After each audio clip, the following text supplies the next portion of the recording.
Grabe, meron na rin pala nito sa Malolos, oh. Reserve parking.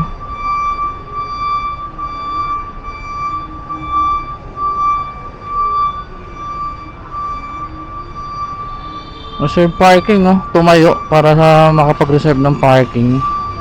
Galing, ah. Kala ko sa Maynila lang yung ganito, eh. Nagre-reserve ng parking, ah.